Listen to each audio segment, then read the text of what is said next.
नमस्कार, बड़ी बहस मध्य प्रदेश में आपका स्वागत है। मैं हूं आपके साथ कनिका अरोड़ा। जम्मू कश्मीर के पहलगाम में 22 अप्रैल 2025 को हुए आतंकी हमले के बाद भारत द्वारा चलाए गए ऑपरेशन सिंदूर को लेकर के अब देश भर में भावनात्मक लहर देखी जा रही है।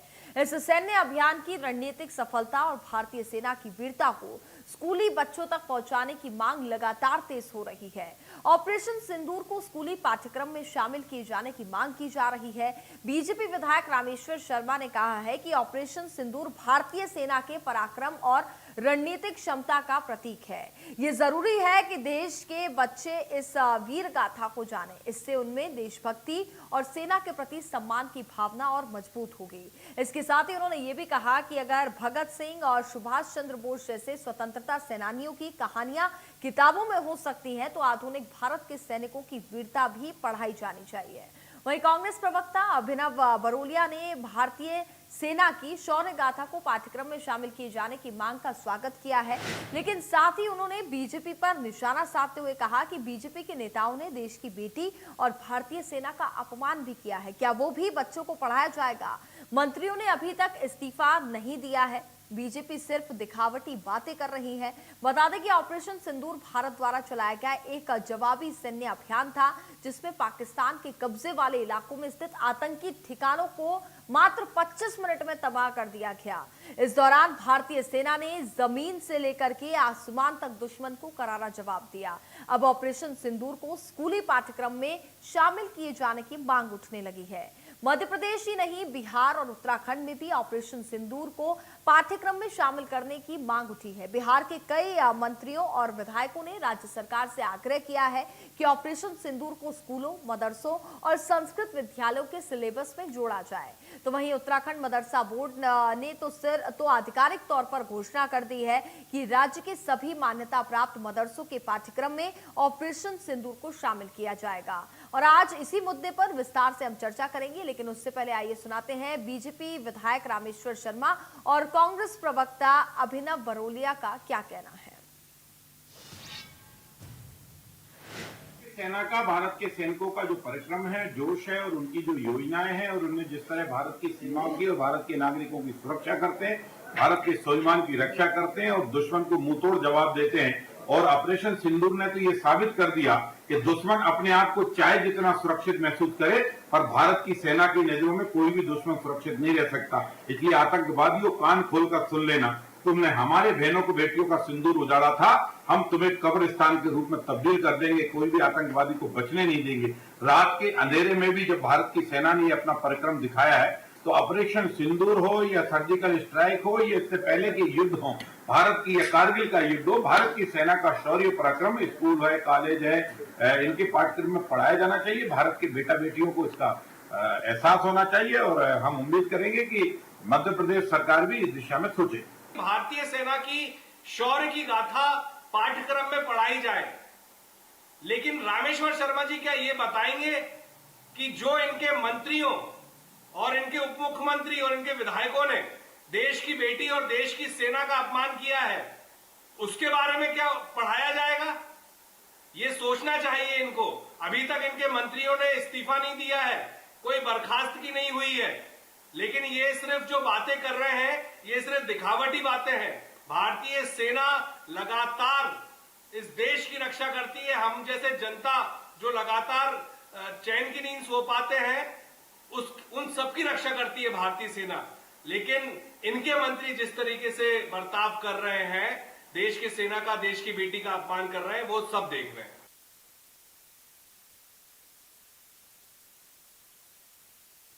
सिंदूर से जो जवाबी कार्रवाई की गई, पाकिस्तान को करारा जवाब दिया गया, इसको पाठ्यक्रम में शामिल करने की बात की जा रही है। अलग अलग राज्यों में इसकी मांग उठ रही है। जिस तरीके से भारतीय सेना ने मात्र 25 मिनट में आतंकवादी ठिकानों को नष्ट कर दिया था, किस तरीके से यहां पर पहलगाम में जो आतंकी हमला हुआ था, उसके बाद ऑपरेशन सिंदूर के तहत जो कार्रवाई की गई है, देश की सेना की जगह जगह सराहना की जा रही है, तिरंगा यात्रा निकाली जा रही है। ऐसे में इस ऑपरेशन सिंदूर की गाथा को पाठ्यक्रम में भी शामिल किया जाना चाहिए। हर एक बच्चे को ऑपरेशन सिंदूर के बारे में बारीकी से जानकारी होनी चाहिए कि आखिरकार ऑपरेशन सिंदूर क्या है और भारतीय सेना हमारे लिए क्या कर रही थी उस दौरान।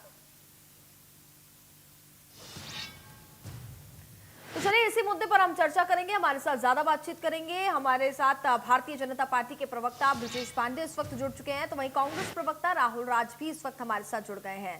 सर, सबसे पहले आप दोनों का इंडिया न्यूज मध्य प्रदेश छत्तीसगढ़ पर बहुत बहुत स्वागत है।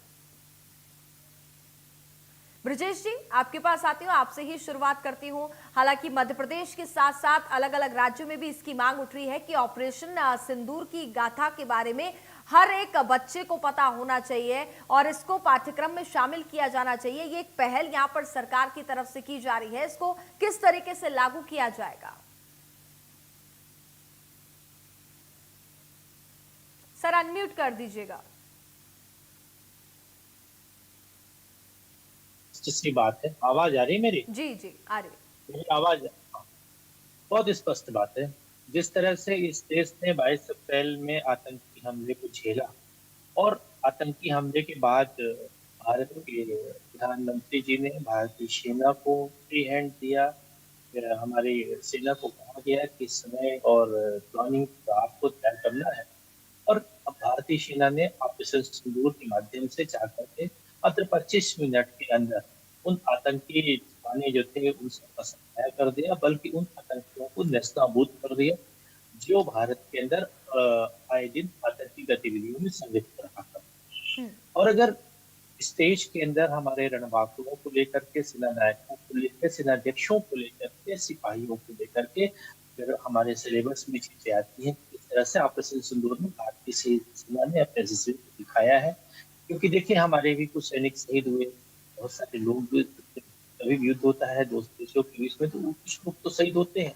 तो अगर उनकी शहादत को अगर हम अपने पाठ्यक्रम में सम्मिलित करेंगे तो जो नई जनरेशन आएगी, उस जनरेशन के पास इस बात का मैसेज जाएगा किस तरह से भारत ने 2025 में नए भारत के दौर में ऑपरेशन सिंदूर जैसी घटनाओं को अंजाम दिया। और ऑपरेशन सिंदूर के माध्यम से न सिर्फ उन बहन बेटियों की, माताओं की सिंदूर की इज्जत जो है बरकरार हुई, बल्कि जो समाज के अंदर महिला शक्ति है, जो इस देश के अंदर आधी आबादी मानी जाती है, उसके लिए भी एक महत्वपूर्ण बात होगी, उसका भी गौरव बढ़ता है। इसलिए इन चीजों को पाठ्यक्रम में आने से चंद्रशेखर आजाद जी के बारे में, रानी लक्ष्मीबाई के बारे में, भगत सिंह के बारे में, मंगल पांडे जी के बारे में, अन्य जितने भी स्वतंत्रता संग्राम 1947 के, अगर वो पाठ्यक्रम में आए तब ना हम आप उस चीज को समझ पाए पढ़ करके कि किस तरह से इसके फ्रीडम मूवमेंट के लोगों ने योगदान किया। इस तरह से हमारे यहाँ लेफ्टिनेंट कर्नल जितने भी लोग उस ऑपरेशन सिंदूर में सम्मिलित हुए, उसका नाम भी पाठ्यक्रम में आएगा तो लोगों को समझ में आएगा कि जो नई सदी का भारत आया, इस सदी के भारत ने इस तरह से भला लिया, हमारी ब्रह्मोस मिसाइल हो या जितनी भी हमारे इस युद्ध में लगी, वो सब चीजें काम आई। और made in India, make in India की बात प्रधानमंत्री मोदी जी ने दिया था, वो साकार हुआ। आज चाइना, पाकिस्तान, अमेरिका, रशिया जैसे देश भारत की मिसाइलों को लेकर के, भारत के शस्त्रों को लेकर के अनुसंधान करना चाहता है। ऐसी कौन सी टेक्नोलॉजी भारत के पास थी मेड इन इंडिया के तहत कि पाकिस्तान के जितने भी यहाँ पर ड्रोन आ रहे थे, मिसाइलें आ रहे थे, सब हवा में बीच में नष्ट हो रहे थे। तो इन्हीं चीजों को लेकर के माननीय जी ने मध्य प्रदेश के वरिष्ठ विधायक रामेश्वर शर्मा जी ने आज कहा, और ये उत्तराखंड जैसा राज्य है, उसने कहा कि हमारे यहाँ के मदरसों में, हमारे यहाँ के संस्कृत कॉलेजों में भी इस चीज का अनुपालन किया जाएगा, संस्कृत स्कूलों में भी इस बात को पढ़ाया जाए। अच्छी बात है, हम लोग भी सतमी करते थे सिलेबस में, और जब हम लोगों ने पढ़ा तब हम जान पाए कि वास्तव में इस तरह से आजादी नहीं मिली थी। देश को आजाद करने में, आजादी दिलाने में कितने लोगों ने अपने साथ रखे। मैं खुद एक मिडिल परिवार से था, मेरा परिवार मंगल पांडे जी के परिवार से जुड़ा हुआ था, हम लोग तो यूपी के ही हैं मूलतः। तो हम इस चीज को जानते हैं, उस परिवार को कितनी उसके बाद कठिनाइयों के दौर से गुजरना पड़ता है, समाज में उनको वहां तक करता है जब उसके आंसू भी नहीं सूख पाते कि समाज का दृष्टिकोण बदल जाता है। अगर उनको समाज में सम्मान मिलेगा पाठ्य पुस्तकों के माध्यम से, तो उनका भी समाज के अंदर एक सम्मान बढ़ेगा। इसी दिशा को आगे बढ़ाने के लिए भारतीय जनता पार्टी ने माननीय रामेश्वर शर्मा जी ने प्रदेश के मुख्यमंत्री जी को पत्र लिखा है, और ये अनुकरणीय पहल होगी स्वतंत्रता संग्रामियों के लिए हमारे देश। चलिए ठीक है राहुल जी, आपसे भी समझना चाहूंगी, ऑपरेशन सिंदूर के तहत जो कार्रवाई की गई, देश ने देखा, बल्कि देश ही नहीं साथ ही साथ बात की जाए तो विदेशों में भी इसकी गूंज साफ तौर पर सुनाई दी। वहीं बात करें तो अब इसको पाठ्यक्रम में शामिल करने की बात यहाँ पर की जा रही है, आप इस फैसले को कैसे देखते हैं? कि सेना के शौर्य और पराक्रम की गाथाओं को कभी भी भारत के इतिहास में अगर हमारे बच्चे पढ़ते हैं तो उसमें किसको आपत्ति होगी। जी। और ये पहली बार तो है नहीं। हम्म। आज का वर्तमान कल का इतिहास होता है। और आज तक हम जितनी भी हमारे भारत और पाकिस्तान के या चीन के जो युद्ध हुए, चाहे वो बांग्लादेश का घटनाक्रम हो, ये सारी हमारे इतिहास के पन्नों में दर्ज है और हमारे छात्र छात्राएं उसे पढ़ते हैं। मगर जिस शालीनता के साथ ब्रजेश पांडे जी पूरी बात बता रहे थे, उसमें उन्होंने इस बात का उल्लेख किया कि जो कर्नल रैंक के लोग, जो कैप्टन रैंक के लोग, जिन जिन लोगों का योगदान है उसे आने वाली पीढ़ी पढ़ेगी। बहुत अच्छी बात है, पढ़ना चाहिए। लेकिन क्या आने वाली पीढ़ी ये भी पढ़ेगी ब्रजेश पांडे जी के अमेरिका के दबाव में युद्ध क्यों रुका, और उन कर्नल सोफिया कुरैशी का जो अपमान आपके मंत्री विजय शाह जी ने किया है, जिन्हें आपने बर्खास्त नहीं किया, तो क्या ये बात भी तो इतिहास के पन्नों में दर्ज होगी ना। हमारे सारे छात्र छात्राएं इस बात को भी पढ़ेंगे कि जब पूरा देश जो है वो सेना के शौर्य पराक्रम का लोहा मान रहा था और सेना के साथ खड़ा था, तब एक युद्ध विराम होता है और हम क्या देखते हैं कि मोदी जी के सामने आने से पहले एक मंत्री सामने आते हैं जो कहते हैं कि साहब कर्नल सोफिया कुरैशी जो है वो आतंकवादियों की बहन है। तो मैं चाहूंगा ब्रजेश पांडे जी इस बात पे भी उल्लेख करें, क्योंकि याद रखिए आज हम बात इतिहास की कर रहे हैं और मैं बहुत सहनशीलता के साथ और विनम्रता के साथ उनसे आग्रह करूंगा। आज का वर्तमान कल का इतिहास है, तो यदि ऑपरेशन सिंदूर की एक एक चीज इतिहास के पन्नों में दर्ज होगी और जैसा रामेश्वर शर्मा जी ने चिट्ठी लिखी है, तो ब्रजेश पांडे जी फिर ये भी दर्ज होगा। इसलिए मेरा आग्रह है कि इतिहास के पन्नों में ये बात गलत दर्ज ना हो, इसकी जिम्मेदारी भी भारतीय जनता पार्टी की है। आपको तत्काल उन मंत्री को बर्खास्त करना चाहिए।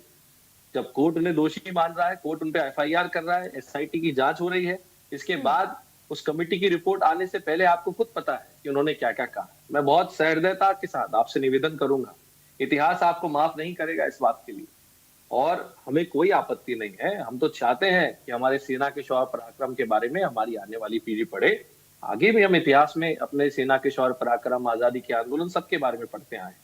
ठीक ठीक इतिहास सही सही शब्दों में लिखा जाए, आने वाली पीढ़ी पढ़े, इसमें कांग्रेस पार्टी को क्या आपत्ति होगी। लेकिन आपत्ति केवल इतनी सी है कि जब हमारे नन्हे मुन्ने बच्चे आज से 2 पीढ़ी बाद ये चीज पढ़ेंगे कि वो एक मंत्री हुआ करते थे जिन्होंने उन कर्नल को, जिन्होंने उस ऑपरेशन सिंदूर में अहम भूमिका निभाई, उन्हें आतंकवादियों के बहन कहा, तो क्या ये समाज और आज वर्तमान के राजनेता उन आने वाली पीढ़ी को मुंह दिखा पाएंगे बहन जी? ये मेरा सवाल है। ब्रजेश जी, क्या कहेंगे आप? जिस तरीके से आपको भी पता है, मंत्री विजय शाह की हम बात कर लें, डिप्टी सीएम जगदीश देवड़ा का भी हमने बयान सुना था, इसके साथ साथ हमने सांसद फग्गन सिंह कुलस्ते का भी बयान सुना था। लगातार जो प्रतिक्रियाएं सामने आई थी, जिसके बाद कहीं ना कहीं सरकार को क्लासेस स्टार्ट करनी पड़ी थी कि आखिरकार मंत्रियों को कहां पर क्या बोलना है, क्या नहीं बोलना है, जुबान पर लगाम लगाना यहाँ पर बहुत जरूरी हो जाता है। और अब तो देखिए पूरा मामला भी सुप्रीम कोर्ट में है। क्या कांग्रेस जो सवाल यहाँ पर कर रही है उसका जवाब आप क्या देंगे? देखिए, मैंने बड़ी विनम्रता से अपने कांग्रेस के प्रवक्ता मित्र से कहा कि हम सेना की शहादत के बारे में चर्चा कर रहे हैं, जिन रणबांकुरों ने इस ऑपरेशन सिंदूर में अपनी जान की बाजी लगा करके भारत को विजय दिलाया 4 दिन।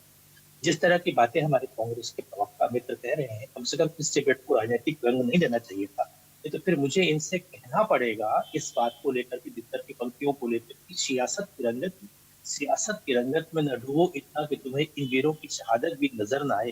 और जरा सा याद कर लो अपने वायदे जुआ को, फिर तुम्हें अपनी जुआ का कहा याद न आए।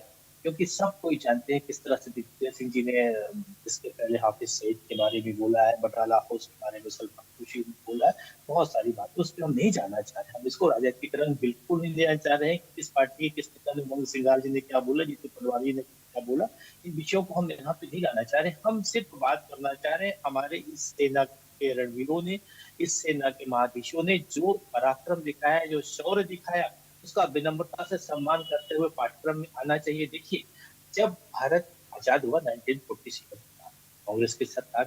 कांग्रेस की सरकार ने जो सिलेबस बनाया उसमें महात्मा गांधी, पंडित जवाहरलाल नेहरू, लाल बहादुर शास्त्री, बाल गंगाधर तिलक, बिपिन चंद्र पाल से लेकर तमाम स्वतंत्रता संग्राम सेनानियों का जिक्र था। और वही चीज का उल्लेखन आज भी किया जाता है कि देखिए 1947 से पहले जब देश आजाद हो तो ऐसा आजादी नहीं मिली थी।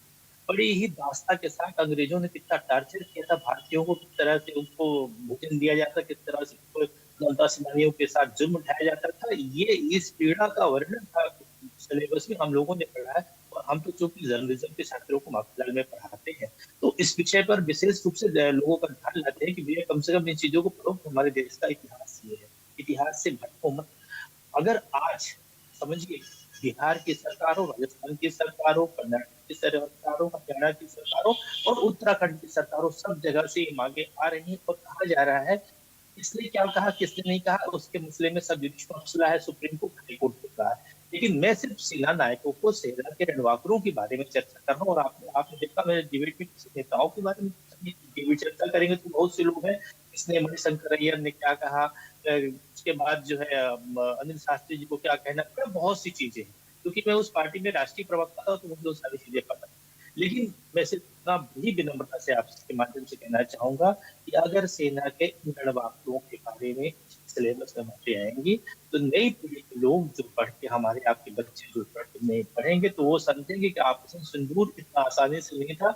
और ये ऑपरेशन सिंदूर की जो, जिसमें हमने 4 दिन के बाद जो सीज फायर की बात कह रहे हैं कि हम किसी के सामने झुक गए, हम किसके सामने नहीं झुक गए, जिस व्यक्ति की बातों में ही कोई वजन नहीं था, 2 दिन बाद वो आदमी पलट जाए तो उसकी बात का कोई विश्वसनीयता नहीं होती है।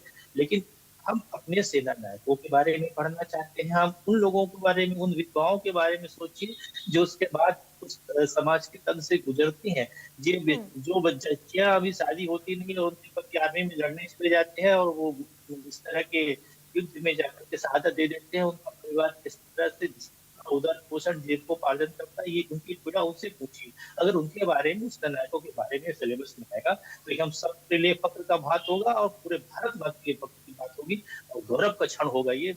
मैं इसी साथ आपको कहूंगा ये सबको राजनीतिक चश्मे से ऊपर उठ करके इसमें सबको आगे बढ़ के कहना चाहिए। राहुल जी अच्छे प्रवक्ता, उनको भी आगे कहना चाहिए कि निश्चित रूप से ये एक अच्छी पहल होगी, इसको सिलेबस में सेना नायकों के बारे में चीजें आनी चाहिए। नहीं तो इसका तो वो स्वागत करते ही हैं, इस फैसले का तो स्वागत यहाँ पर किया ही जा रहा है। ब्रजेश जी, कांग्रेस को कोई आपत्ति नहीं है? क्या रही है कांग्रेस को आपत्ति आ रही है कि रामेश्वर शर्मा जी ने चिट्ठी क्यों लिखी, दिक्कत क्या आ रही है? भाई हम सिर्फ कह रहे हैं, हम अपने सेना नायकों का सेना के बारे में उल्लेख करें। माननीय प्रधानमंत्री जी ने भी आज जो अपना उद्बोधन दिया उन्होंने यही कहा कि हमारे सूरवीरों ने, हमारे सेना नायकों ने 25 मिनट के अंदर जो है पाकिस्तान को सबक सिखाया। हर व्यक्ति जो भी इस देश के प्रधान, संविधान के बड़े पदों में बैठा है, सब ने यही। और जो लोग इस तरह की बातें अगर किसी ने कहा है तो उसके मामले में न्यायपालिका है, जुडिशरी है, जुडिशरी में वो हाई कोर्ट से लेकर सुप्रीम कोर्ट तक है। सुप्रीम कोर्ट ने उस पर अपना डिसीजन पेंडिंग रखा है और जांच हो रही है। जो जैसा कहेगा देखिए वो करेगा। लेकिन सवाल ये है कि सेना के सूरवीरों के बारे में किस तरह से कोई कमेंट नहीं आना चाहिए। सब राहुल गांधी जी की देखिए कितनी रूप से उन्होंने आगे आकर स्वागत किया और वैसी जी को देखिए उसी भावना के साथ, क्योंकि भारत में सबकी एक जो है आपस में सहभागिता होती है, एक फूल से जो है माला नहीं बनती, सबकी भूमिका होती है और ये पूरे गुलदस्ते में सब अपनी भूमिका निभाएंगे तो आने वाले जो 21वीं शताब्दी के बाद का जो भारत है वो इन रणवाकरों के मामले में, इन जीवन यात्रा के मामले में पढ़ सकेगा, जान सकेगा और वो कह सकेगा फख्र के साथ कि हमारे भारत माता के अंदर ऐसे ऐसे सूरवीर पैदा होते हैं जो समय के हिसाब से इस देश के लिए अपनी जान हासिल कर सकते हैं। चलिए ठीक है। राहुल जी, जो ऑपरेशन सिंदूर की यहाँ पर बात की जा रही है, उनका ये कहना है कि हमारी भारतीय सेना ने जो पराक्रम दिखाया, किस तरीके से पाकिस्तान के आतंकवादी ठिकानों को नष्ट किया है, हम इन सब के बारे में पाठ्यक्रम में उसको शामिल करना चाहते हैं, इन चीजों को, जो कि आने वाली पीढ़ी इस चीज को समझ सके, इस चीज के बारे में बारीकी से उनको जानकारी हो। और वैसे तो मामला सुप्रीम कोर्ट में चल ही रहा है।